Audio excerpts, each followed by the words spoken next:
नमस्कार मित्रों, मुफ्त के उपचार चैनल में आप सभी लोगों का स्वागत है। आज मैं प्लास्टिक के जो पॉलीथीन वगैरह होती है इसके बारे में बताना चाहूँगा कि सरकार आखिर इसे क्यों बंद करना चाह रही है, इसकी क्या समस्या है, इसका क्या साइड इफ़ेक्ट है, इससे क्या हानियाँ हैं, इन सभी विषयों को लूँगा मैं। तो सबसे पहले हम जान लेते हैं कि इसका पॉलीथीन का सूत्र क्या होता है। तो इसका सूत्र होता है C2H4N, ये इसका सूत्र होता है। तो ये एक पेट्रोलियम गैस से बनने वाली ये चीज़ होती है जो कि हमारे लिए बहुत हानिकारक है। किस प्रकार से हानिकारक है, किस प्रकार से क्या क्या इसके साइड इफ़ेक्ट है, इन सभी विषयों को आज मैं लेते हुए अब आगे की चर्चा यहीं जारी करूँगा और बताना चाहूँगा कि आखिर इनमें क्या क्या समस्या है और किस प्रकार से है, इन सभी बातों को आज मैं लूँगा। तो आज इनके बारे में बताना चाहूँगा कि मैं कि भारत में लगभग एक व्यक्ति प्रति वर्ष 11 किलो पॉलीथीन यूज करके फेंक देता है प्रति वर्ष। और अमेरिका में तो हमसे भी 10 कदम आगे है। वहाँ तो सीधी सी बात है, भारत का कल्चर थोड़ा सा एक ऐसा है जो शास्त्रीय विधि से अभी भी डीएनए में होने के कारण, उसके डीएनए में शास्त्रीय विधि है, तो इसलिए वहाँ कुछ हानियाँ कम करते हैं, पर फिर भी विदेश की नकल कर कर के करने लग गए हैं। तो इसके लिए तो भारत में 11 किलो फेंक देते हैं यूज करके, लेकिन अमेरिका में 110 किलो प्रति वर्ष एक व्यक्ति पॉलीथीन को फेंक देता है। और अब इसके बारे में पूरे विश्व में इसकी चर्चा होने लग गई है। ये बहुत बड़ा पॉल्यूशन का कारण है और इसमें पूरी दुनिया में इसके लिए बहुत बड़ा गहन चिंतन किया जा रहा है और बहुत परेशान हैं लोग इससे। तो इस प्रकार से और पूरी दुनिया में एक प्लास्टिक की थैली जो होती है, इसको मतलब मना कर रहे हैं क्योंकि ये ज़मीन को बंजर बना रही है और ज़मीन में ये प्रदूषण फैला रही है। इसके लिए बताना चाहूँगा कि एक जो थैली होती है ये प्लास्टिक की, तो ये जो पॉलीथीन एक थैली होती है, इसको ज़मीन में गड़कर गलने में लगभग 1000 वर्ष का समय लगता है। और ये जो बोतल होती है, तो ये बोतल को गलने में लगभग 450 वर्ष लगते हैं और जब तक ये पड़ी रहती है तब तक ये बहुत बड़ी हानि पहुंचाती है। यह पड़े ज़मीन में ये मीथेन गैस हमेशा रिलीज करती रहती है जो कार्बन डाइऑक्साइड गैस से 30 गुना अधिक हानिकारक है और ये पर्यावरण को हमेशा प्रदूषित करती रहती है। और पॉलीथीन का इसी का प्रदूषण का प्रभाव ये है कि इतना इस समय प्रदूषण वायु में हो चुका है कि एक व्यक्ति प्रतिदिन कम से कम 50 कण प्लास्टिक के श्वास या खाने के माध्यम से लेके चला जाता है अपने शरीर में। और चूँकि ये नष्ट नहीं होती है तो इसलिए ये हमारे शरीर में कैंसर जैसी बीमारियों को जन्म दे रही है, जो कि हमें कैंसर की बीमारियां हो रही हैं और ये बहुत ही घातक होता है। और ये भारत में एक वर्ष में 26,000 टन प्लास्टिक प्रतिदिन कचरा निकलता है और इसको फेंका जाता है। और पूरी दुनिया में 900 करोड़ टन मतलब पूरा कचरा फेंका जाता है, जो कि पर्यावरण को बहुत ज़्यादा नुकसान करता है।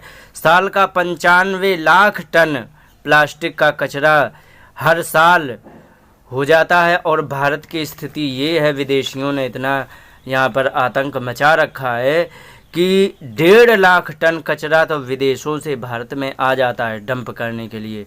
कहीं कोई सामान मंगाया, विदेश से आया, उसमें से वे प्लास्टिक में पैक करके दे दिया, वो आ गया। कोई मशीन मंगाई, उसमें प्लास्टिक से पैक करके दे दिया। स्टायरोफोम होता है, स्टायरोफोम जो होता है वो भी हमारे लिए बड़ा घातक होता है। स्टायरोफोम का मैं आपको पिक्चर दिखाने का प्रयास करूं तो आप देखो, तो स्टायरोफोम हमारे लिए बड़ा घातक है जो ये दिख रहा है। और ये स्टायरोफोम हमारे लिए बहुत सी चीज़ों में आता है, जैसे कि पैकिंग में आता है ये स्टायरोफोम। आजकल सबसे बड़ा दुर्भाग्य देखिए, इसके गिलास और दोने भी बनने शुरू हो गए हैं, दोना पत्तल गिलास भी बनाए जाने लग गए हैं। तो ये सबसे बड़ी समस्या है जो कि, और गिलास दोने बन जाते हैं उसके छोड़ो, लेकिन इसको क्या करते हैं कि उसी में गरम गरम खीर सब्जी डालते, तो गरम होने पर ये हमारे लिए बहुत जहरीली गैस छोड़ता रहता है, जिसका नाम है डाइऑक्सिन और फ्लूरोन। डाइऑक्सिन और फ्लूरोन गैस छोड़ता रहता है, जो कि हमारे लिए कैंसर कारक होता है। क्यों होता है? क्योंकि ये गैसें हमारे शरीर में जा करके हमें बहुत ज़्यादा नुकसान देती है। इसलिए हमें ये स्टायरोफोम को भी दूर करना पड़ेगा। तो इस प्रकार से ये स्टायरोफोम, प्लास्टिक, ये सब विदेशों से आता रहता है, और ये हमारे भारत में 1.5 लाख टन कचरा भारत में आ जाता है विदेशों से।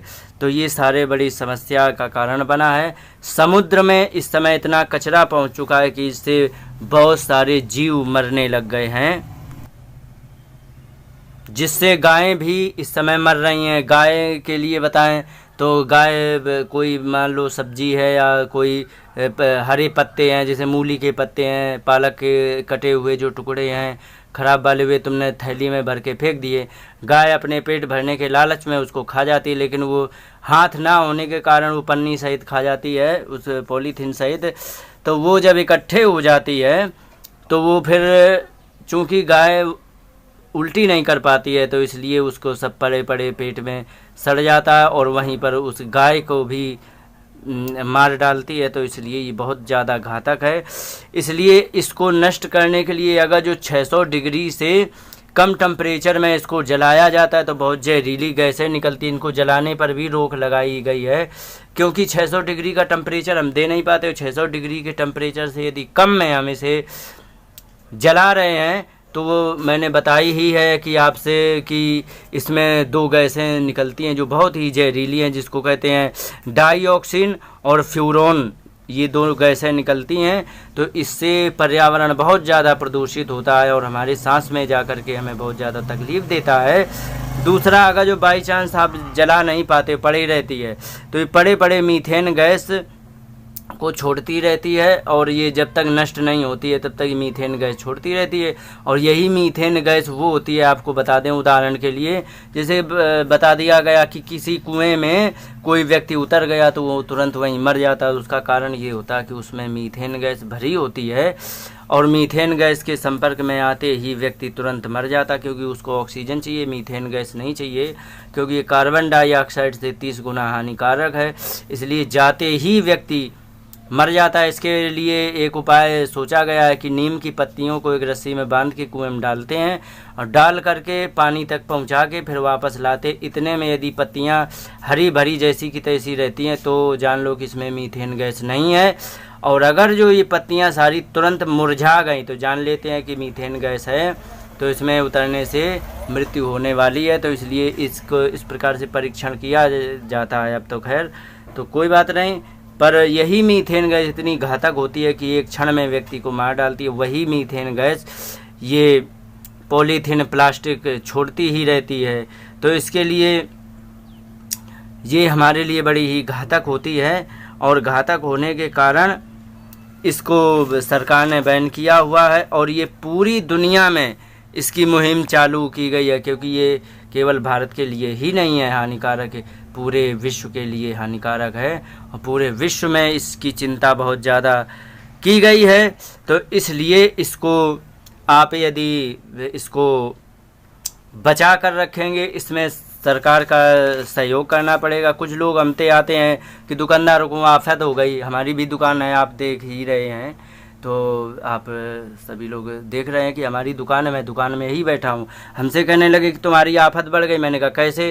क्योंकि पॉलीथीन बंद हो गई, तुम्हें दिक्कत हो गई। अरे मैंने कहा कि भारत सरकार सबकी भलाई के लिए काम कर रही है, तो इसमें हमें सहयोग करना चाहिए। ठीक है, वो मतलब हमें 20 पैसे की 15 पैसे की पड़ती है, 70 पैसे की पड़ती है, तो कोई बात नहीं, 50 पैसे कम कमा लेंगे, लेकिन अगर जो पर्यावरण की सबकी भलाई के लिए यदि ये कार्य किया गया है तो इसके लिए मुझे सहयोग करना चाहिए, ना कि सरकार को कोसना चाहिए। तो इसमें सहयोग की ज़रूरत है। तो इसलिए अब सभी लोगों से हर जगह से यही हिदायत दी जा रही है, सरकार की तरफ से भी यही कहा जाता है कि आप बाज़ार जाएं तो थैला लेके आएँ, और थैला लेकर के जाएं और वहाँ पर सामान लेके जाएं। और यदि आपके पास थैला नहीं तो मजबूरी में कुछ देना पड़ता है, तो आपका भी ये दायित्व बनता है कि इतना सहयोग करें। इससे फ़ायदा होगा तुम्हारे घर में, इससे आपको ज़्यादा फ़ायदा होगा। आपको इसलिए फ़ायदा होगा क्योंकि वो सामान यदि पॉलीथीन में पैक करके देगा तो ये है कि मीथेन गैस तो रिलीज कर ही रहा है धीरे धीरे, तो वो तुम्हारी सब्जी में भी आएगा, बालक बच्चों को नुकसान करेगा। यदि कपड़े के थैले में लेके आ रहे हो तो उसमें कोई मीथेन गैस नहीं होती, वो एकदम साफ़ स्वच्छ पवित्र होगा, तो आपके लिए लाभकारी होगा, ये आपकी ही सेहत के लिए अच्छा है। तो बस इसीलिए इन्होंने कहा है सरकार ने बंद करने के लिए। अब तो हर कंपनियों के लिए कह दिया प्लास्टिक पैकिंग को बंद करो, तो इसलिए हमें सरकार का सहयोग करें। और ये सब समझ ही गए होंगे कि हमें ये कितना नुकसानदेह है, किस प्रकार से नुकसानदेह है। तो इसलिए सरकार का सहयोग करते हुए ये सर्वे भवन्तु सुखिना सूत्र को पूरा करने वाला ये है। तो इसलिए आप लोगों से निवेदन है कि आप थैला लेकर के जाएं और पन्नी से जान घातक समझ करके इससे दूर रहें। इन्हीं शब्दों के साथ बात को विराम देते हैं। नमस्कार, जय हिंद।